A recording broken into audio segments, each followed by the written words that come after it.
This is a short video explaining how to use the tuning dialog in Solocontutti. So let's get right in. Here we have a session going and we have one other player. Now the tuning dialog is in the advanced menu. This is being shown on the Mac, but it works exactly the same on all other devices. So we go to main, advanced, we have the advanced menu, and then we can go to tuning. On mobile devices, the tuning menu is just straight under the hamburger menu and you don't need to choose advanced. Now this video is going to explain things in 3 levels of detail. So the first level is quite basic and quite simple. If that's all you need, then you can cut out there. There's going to be 2 more levels which go deeper into how buffering works and how Solocontutti deals with it. So let's go straight in there and look at what we have here. We've got the tuning dialog. Here we can choose which channel we want to tune. Now I've only got one channel, so this is the channel I'm going to tune. And there are basically 3 things you can change. Something called min% of data, something called minimum buffer length, and something called adaptive. I'll explain those in a minute. Now in terms of graphs, at this level there's really only one thing you need to watch, and that's this graph, the one called frame substitution rates. If this becomes very spiky, it means you have a bad line, you have lots of interference and lots of crackling and noise, and you need to adjust things in order to get rid of that noise. So how do you do that? Well, basically your 2 sliders have different meanings. This minimum % of data, the higher it is, the better your quality is going to be. The lower it is, the less your quality is going to be. But the higher the quality, there is a chance that it introduces a slight extra delay. So 100 is maximum quality that you can achieve, 70 is minimum quality. One addition to that, if you set it to 70 and you have a very good connection, your quality is still going to be fairly good. If you set it to 70 and you have a bad connection, then your quality is probably going to suffer. So this also depends upon your connection quality. But try it out and see what happens.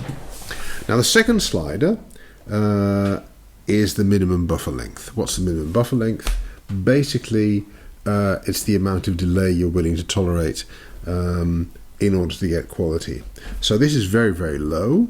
This is 1 millisecond, 1,000th of a second, and that's going to give the lowest possible delay. However, if your line isn't all that good, it's also going to give you a lot of distortion or crackling on the line. So you can set this higher to improve the quality. And the higher you set it, obviously, the higher the delay is going to be, but the more quality you're going to have. So again, play around with this and see what sort of effect it has, and see how that works for you. Generally speaking, the one with the most effect is this, and the one with the least effect is this one. And if you're having a really good line and you really want to get the delay down to minimum, should you probably bother with this at all. So I'm going to put it down to 5 or 6, which is standard. The adaptive, I'm not to explain at this level because it's a bit more complex. So that's it for this level of explanation. You can play around with those 2 sliders to tune a channel and try and get the best compromise between sound quality and delay. The settings you have are saved, so the next time you have a session with the same person, it'll pick up the old settings and you don't need to reset them again.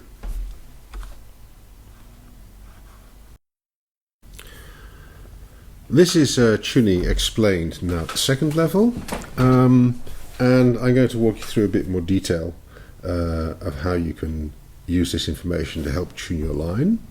So I'm going to introduce you to a couple of other parts of this display to help you understand what's happening. Firstly, the thing I want to point out is the interframe time. Now, what is this? This is the time between arrival of chunks of data which are going to be converted into sound. Now ideally this should be exactly equal to the length of your frame, which you've been setting up in the frame size in the preferences. So for example, if you've got a 64 sample frame, that means that the frame lasts 1.3 milliseconds, So in order to keep a continuous stream of sound going, you need to get a frame every 1.3 milliseconds. And you can see this is basically what's happening here. It's fairly constant at a constant level. The other thing you'll see here is the jitter buffer. Now the jitter buffer is the mechanism that Solocontutti uses to store a few frames to make sure that if there's a bit of a network delay, you still have some in reserve to play out and produce some music. Now, what happens is occasionally you get delays, and if the spike is bigger than the buffer can handle, the buffer adapts to network conditions and makes itself bigger for a while so that it can retain more data and be more capable of playing the data out. And eventually, as the network conditions return to normal, the size of the buffer returns to normal. This is called an adaptive jitter buffer, and it's very useful because you never really know what the network's going to be like. And if you have a particularly bad network, the buffer will learn and will change itself to adapt to network conditions. So the green bit here is telling you how much data you actually have at the moment, and this should be roughly equal to the amount that you want. And the red line, which is now a bit difficult to see here, tells you what you expect to have. And that's important because these two controls tell the jitter buffer what it expects to have. Basically, the control here says you should never go below this amount. So currently it's set to 20 milliseconds. If I reduce this, you should see the buffer expectation gradually, it doesn't go in all one go, gradually reducing itself to go down to a maximum of 20 milliseconds. So here you're reducing the delay, and because I have a fairly good network connection, it can do this without any pain. Now, to show you the next bit about minimum max of data, I'm going to simulate a network problem. So let's just put a network problem in here so that we can see what it looks like when we have the network going bad. Now, the first thing we see is that the interframe time, so the time between frames, is all over the place. We're actually looking at the maximum value. The red line is the maximum value. The average is more or less constant, but the red line says we're really pushing it here. So we're seeing here fairly nasty network conditions. And what's happening is the buffer is adjusting itself to try and capture all the data, even in the worst network conditions. Now, what you can do is you can say, well, I'm willing to sacrifice a little bit of sound quality, so I will actually give up some of the sound quality and essentially capture, and here this slider is moving, capture a little less data in order to reduce the delay. So here we see I've reduced the amount of data I want to capture, and the jitter buffer has adjusted itself to a lower amount. And again, this is relative to network conditions, not absolute. So if I set this back to 100, it should be going back up as a result of the fact that network conditions are pretty nasty here. That basically is the most important thing about controlling the buffer. And let me just show one more thing. Currently the buffer is adaptive. That means that it changes according to network conditions. What you can also do is you can turn adaptive off. So I'm turning adaptive off, and I'm going to reset the channel just to be sure. So adaptive is now off, and what you see is that the jitter buffer is actually, and I'll put the jitter buffer back up and reset again, of course.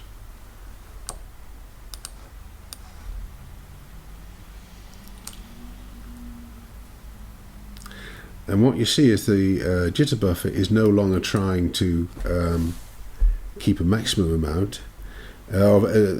What you see is the jitter buffer is no longer trying to adapt to network conditions. It's now trying to keep at a constant filling rate, and will do that so long as adaptive is on. And let's turn adaptive off and reset the buffer again. And we see that the behavior of the jitter buffer has gone back to normal. Right, and that's it for the second level of complexity. If that's enough for you, thank you for listening. And the next bit is going to cover all the rest of the details of what you see here. Now, this is section 3 of my explanation of how the tuning works in Solocontutti. And to start off with, I'm going to explain what all of these graphs mean. Now, we start here, left top. The graph has two lines, a red line and a green line, and it tells you how big your buffer is. And the red line tells you how big it wants to be. So when the buffer is deciding how much buffering it needs to do to retain quality, it will put a minimum value of what it needs to have in the buffer to ensure quality, and that will be the value you have. So what you see in this particular case, the green line, which is what we actually have at the moment, is hovering very, very close to the red line, and that's actually your ideal situation. It shouldn't be too very much lower than what you want it to be, otherwise you're going to miss stuff. And it shouldn't be too much higher, otherwise you're getting unnecessary delays. That's the jitter buffer. And all these graphs, you can actually see what the value is by clicking. So, for example, here, this will tell you what the value is, and currently it's 1722 samples, which is fairly high, but then again, I'm simulating really, really nasty network conditions. The second graph I want to show you is this. That's the ping latency. And the ping latency is the time it takes for a message to go to the other player and to come back to you. So this is basically telling you how much delay there is on the network in average. Now this is all over the place, and it's all over the place because I'm simulating fairly horrendous network conditions. But this at some point, and I'll show you a bit later, will stabilize. And then you have a very good indication of how much delay is actually being caused by the network. Then we have jitter overflow samples. This needs a little bit of explanation. Sometimes the buffer just becomes empty and you can't do anything about it, and then you have to make up the sound, and we'll come to that in a minute. That's this graph. But when you say made up sound for a few hundred samples, when those samples eventually arrive, you can't use them anymore. And you can't use them because you're already past that moment in time when they should have been played, so you have to throw them away. So this blue line is telling you how much of the data you actually have to throw away because it's arriving too late. And you can see this varies depending upon conditions, but we see here we had quite a lot of stuff we're throwing away. And basically this and this graph and this graph are related to each other, because this graph is telling you how often and how much have we had a condition where the buffer was empty, so we had to make up stuff. Basically what the app does is, if there's no data in the buffer, it tries to make up what sort of you should have heard given what you've already heard, in order to have some continuity of sound. Sometimes this works very well, sometimes you can't do it and you'll hear a da-da-da-da-da or some buzzing or something because the app just can't manage.